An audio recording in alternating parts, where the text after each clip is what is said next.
Hey Blake, this is Keaton Everett with ABC, going over your pitching video from camp. I'm going to go through and talk a little bit about your motion and mechanics and get you in a point that, especially for you, you're using your lower half more. And, I know it's, you're sort of on the side in the bullpen, not game-like.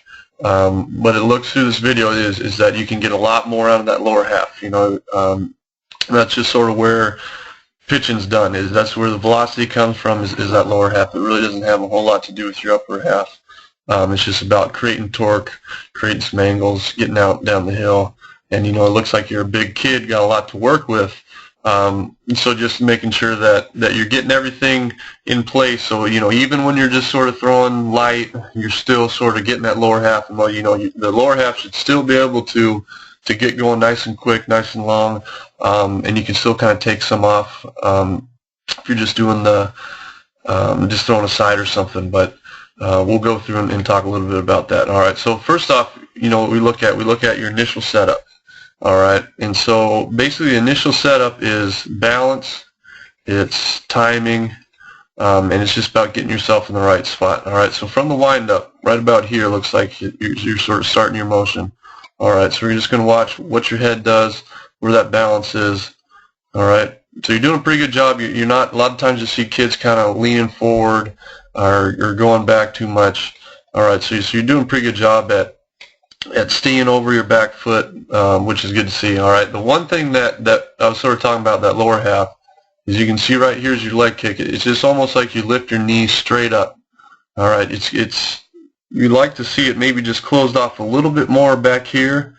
All right, you don't want to do anything where you're compromising, you're turning your shoulder or anything. So just try to get to that point where your hips are closed off a little bit more, because we want to keep them closed as long and as far down the mound as we can. We want them to start everything forward. All right, so the whole timing mechanism, everything, and this right here will solve so many problems down the mound, will solve so many consistency problems.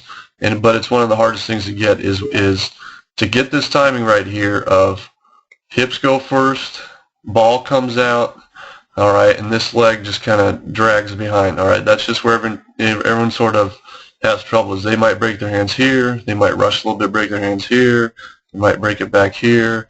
Their leg might start down first and then the hips go. So this is just sort of the key of everything. And so we'll just kind of look at what everything does for you here. All right, so you can see here, all right, right about at this point, oops, we'll go back right about here. So right at this point, you can see that this foot's starting to get outside of your hips. Your ball, we still haven't seen that ball come out until right here. All right, so everything's you're just a little bit late with your hands breaking, and you're a little bit early with this lower half. All right, ideally right here, right when this leg starts to come down, all right, you're going to start seeing that ball come out. Okay, so as you watch, let's just key in on this glove right here first. All right, so as you come down, you can see your hands drop down here. All right, so you can see everything comes down here, you're down there. All right, so one way to make it easier to time right at this knee height is to drop your hands a little bit lower. All right, so now you don't have all that room to go. You don't have that much distance to cover. And you're going to time it a lot easier. So just the less something has to move, the easier it is to repeat. So just drop those hands a little bit, and then start these hips forward more. All right, so at this position here, right about here, you're still probably, right there with your foot. That kind of makes sense of leading with your hips. All right, another thing that will kind of help you get there is to be aware of where everything is sort of distributed on your back side. You should be feeling weight on the ball of your foot, on the inside part of your foot, and you want to be feeling sort of some pressure in your knee locked in down. All right, you don't want to kind of feel like you're kind of pushing out with everything here with your knee. Is you want to try to feel that's knee and that foot kind of turning right there to drive those hips down the mound first. All right, and then as you get down the hill through your foot strike, all right, you can see how this front arm is completely straight, which we don't want to see. All right, you're getting good at getting that glove out there, but we don't ever see locked joints. So just make sure that you just sort of feel like that glove staying below your elbow, You know, you're just kind of keeping a bend with everything.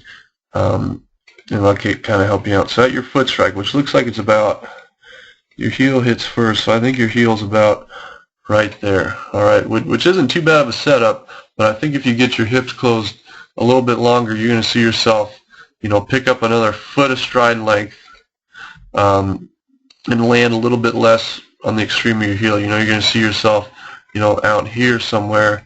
You're going to pick up a little bit more distance, which will help you out a lot too. All right.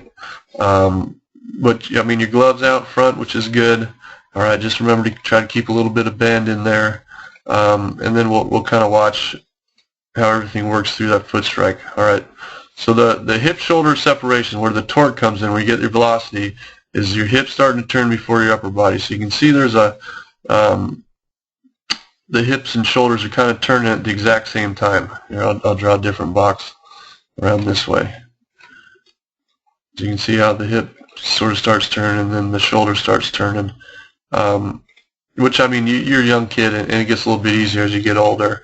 But that will sort of go away as you get a little bit farther down, and just sort of get your hips going a little bit sooner.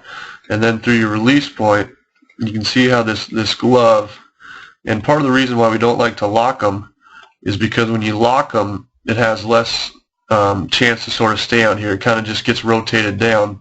So when you can sort of see everything starts turning, it just kind of comes down, and now your gloves down here, whereas it should start to still be around your chest level. All right. So everything's just kind of pulling down, and what that causes, you can see your elbow kind of goes up and then down as you release. So you can see it kind of comes up, so you're kind of popping up, losing some power, you know, and then you're releasing the ball sort of uphill. So sort of right here, it's you know, we'll mark the ball here. Then you can see how, you know, you're throwing uphill with everything, whereas we want to try to get that ball, you know, back here somewhere. It's probably going to travel up a little bit, but we'd want it to try to get more downhill as we're releasing that ball, instead of kind of popping up and then throwing. All right, so at your release point, that's a pretty good frame right here. That's where the ball's just releasing. You know, we want to try to see a little bit more angle. We want to try to see that head out over that front foot a little bit more, and that chest down here. That leg would probably have a little bit more bend. So you're just driving the ball, using more body, using more force, and finishing everything. All right, but again, it's not too bad. Everything's there. I think you might have just been taking a little bit off, throwing in the side. Just getting that habit of getting those hips closed, driving them farther down the mound, and as you get older, get stronger, and get everything rolling, it's going to come a lot easier for you. So anyways, good work. Thanks for making it out to camp. Hopefully you had a great time. We look forward to seeing you again with ABC.